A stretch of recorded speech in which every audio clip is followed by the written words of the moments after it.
March 1964, X-Men number 4. This is the first appearance of the Brotherhood of Evil Mutants. And I love how it says, at last, the X-Men come face to face with the Brotherhood of Evil Mutants, featuring the return of the dreaded Magneto. The X-Men, the most unusual teenagers of all time. Now, kind of going into the book in and of itself, I'm kind of glad they don't constantly do these training montage in newer books, but each one it shows them developing their team, their powers, their teams, and their teamwork, I guess you could add as well. But before we get any more into this, let's talk about who made this. Sensational script by Stan Lee, dynamic drawing by Jack Kirby, imaginative inking by Paul Reinman, legible lettering by Art Simek. And that's another thing that you do not see nowadays, is when the creative team would kind of riff off each other and build each other up and just add jokes to make you feel like you're part of the team. I miss this. And that's why, I think it was Marvel around this time, 64, that Stan Lee started crediting people who worked on the book. And that's why a lot of people come back and say, oh, Stan Lee's taking the spotlight. But it's like he really did make it a point to show that he cared about his creators. Now, we don't know about Stan behind closed doors, but at least from what we know of the man, he at least did a point to build up his creative team, and for that, I'll always appreciate him. And then I also miss when they would make you excited for the comics. You're gazing at the sight which few Homo sapiens have ever been privileged to witness. The awesome danger room where Professor Xavier trains his Homo superior mutant students for the dangers which await them. So we open up on this one with Hank doing his training, and you can still see that they are green. They're still kind of flunking here and there, but you gotta remember, they're teenagers, they're cocky, they think that they can rule the world, and so they need a little bit of humble pie here and there. As you can see, Bobby is left out to dry. But what I like is at the end, you kind of finally start to see a lighter-hearted side of Professor Xavier come this issue, instead of, to meet my X-Men in 15 seconds, tardiness will be punished, blah, blah, blah, blah, blah. Here he says, Jean, now that was not your test. This is, raise the lid of that box carefully. Remove what is inside. You may proceed. Excellent, Jean. You have learned to focus your telekinetic power so accurate that you did not jar the box itself. And now, oh, Professor Xavier, it's a birthday cake. Yes, my dear. A little surprise for you all, from your proud taskmaster. It's been exactly 1 year since our class began, and I felt the date should be celebrated. And so that we see everyone kind of gets a respite and gets to kind of smile. And Cyclops like, here, Jean, allow me to cut you a piece of cake with my own way. Why, thank you, Cyclops. But that's a bit like using an elephant gun to kill a horsefly. So just one of those kind of kooky ha-ha-ha moments. Because then we say, but now we leave Professor Xavier's school for gifted youngsters and turn our attention to another group of mutants who are also seated at a table. But what a world of difference we shall find between these two superhumans. And this is where we first see Toad, Mastermind, Quicksilver, and the Scarlet Witch. Toad, must you chomp your food like that? My sister happens to be at the table, you obnoxious fool. It's all right, Pietro. Don't get into another fight on my account.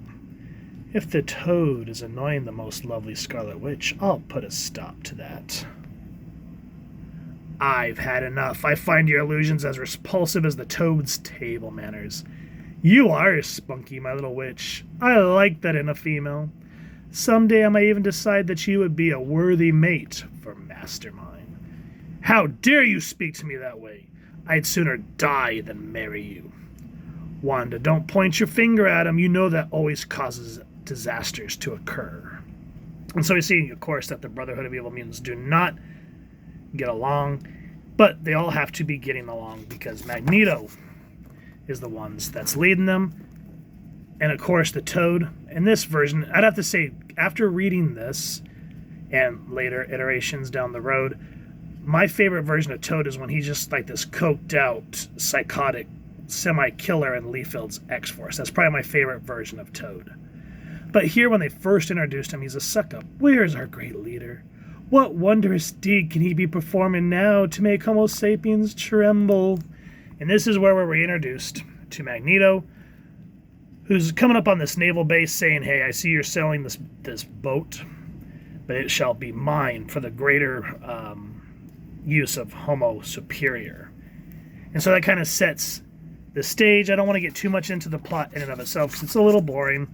We can see the infighting that is happening between the Brotherhoods of Evil Mutants, even though Magneto is not tolerating it.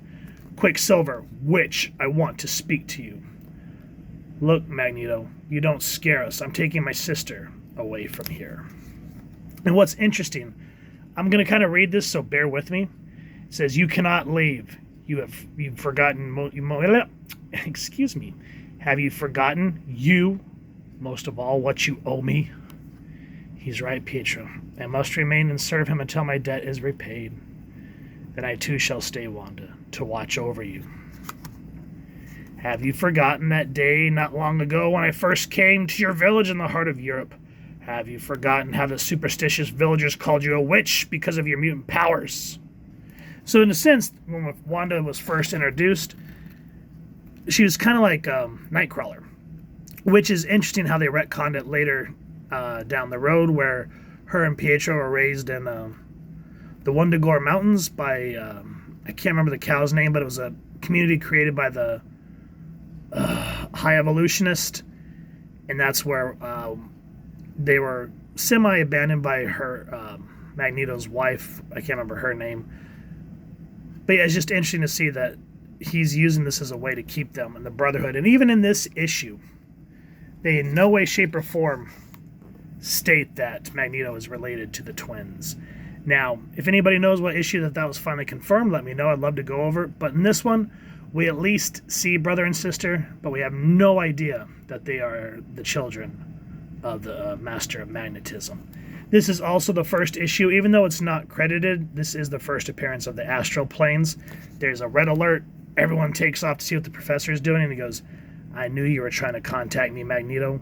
I will never tell you where I am, but we can meet on a mental plane. Send me your thoughts and I will amplify them. And this begins the world's strangest meeting between the world's most powerful Homo Superiors. Only you and your X-Men stand between the mutants and world conquest. Why? Why do you fight?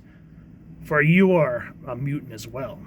But I seek to save mankind, not destroy. We must use our powers to bring about a golden age on Earth, side by side with ordinary humans. Never! The humans shall be our slaves. They are not worthy to shape the dominion of Earth with us.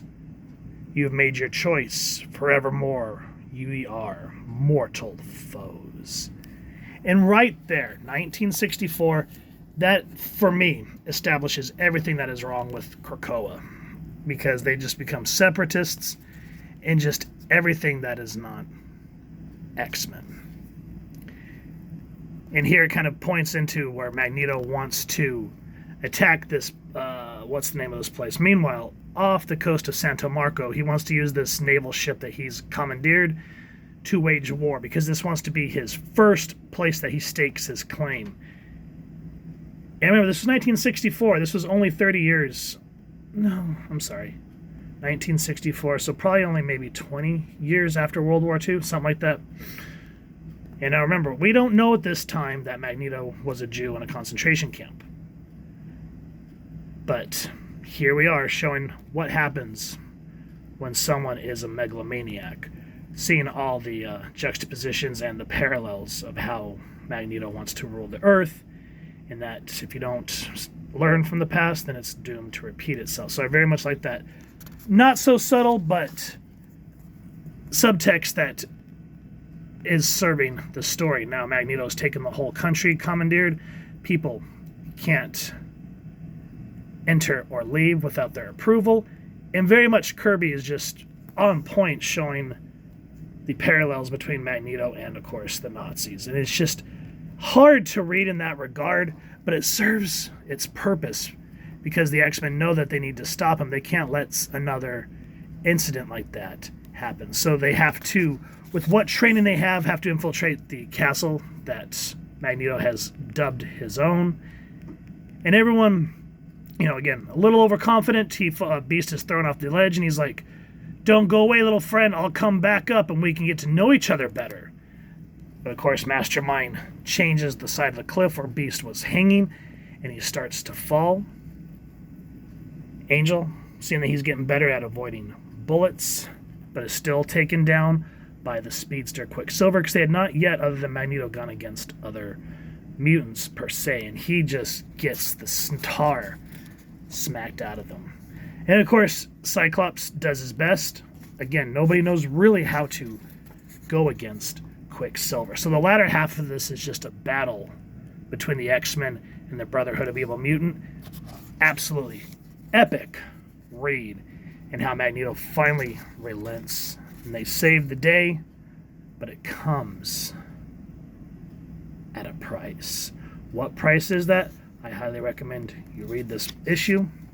Yes, it has some hookiness of the Silver Age, but in my personal opinion, I like 1960s Marvel because it was a little more mature and a little more edgy compared to, let's say, Silver Age Superman or Batman, where it was more, where you could almost say that a lot of those comics were funny pages where Superman be blown up as big as a house. He's like, I'm too fat to change in a telephone booth. Or Batman changing to like a monster-sized figure.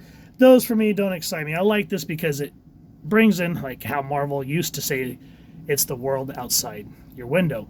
And so it was dealing with the issues of the time. And Stan Lee just knew how to be an excellent story spinner. And of course, the art team with Jack Kirby's pencils. Oh, man, I miss hand-drawn comics. They're so freaking beautiful. And again, yes, we've come a long way with digital art, but I mean, think about it. They had to sit there and say, well, how can we create a fast man? Because they couldn't just throw it into Photoshop or whatever program and just do a cool blur effect.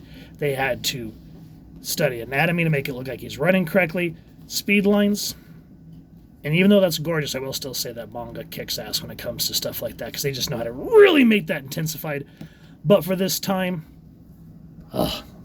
beautiful. Look at the ink work over the reds and the yellows, and then the use of the dark inks and the light purples to show the reflection of the explosion. Just nice, crisp, clean art to tantalize the eyes while you're reading an epic classic story. So, my friends, if you've enjoyed what you've seen, if you got the ducats, please first and foremost support your local comic shop and grab an original copy, or you can get them in collected trades like this one that we have been going over. This, what is it?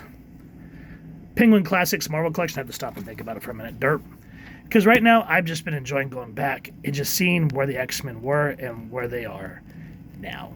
Epic read. If you've enjoyed this review, really would appreciate if you take a moment to hit like, share, and subscribe. Helps the channel more than you could possibly know. And if you mind hitting that fancy little Brotherhood bell next subscribe, that was a continual content. You guys get notified. Come to the channel, and I love talking with you and hearing your thoughts and feedback down in the comments below or the socials, which I'll make sure to leave the links down in the description. So with all that said, hope y'all continue to have an absolutely amazing day reading, and happy hunting, everyone.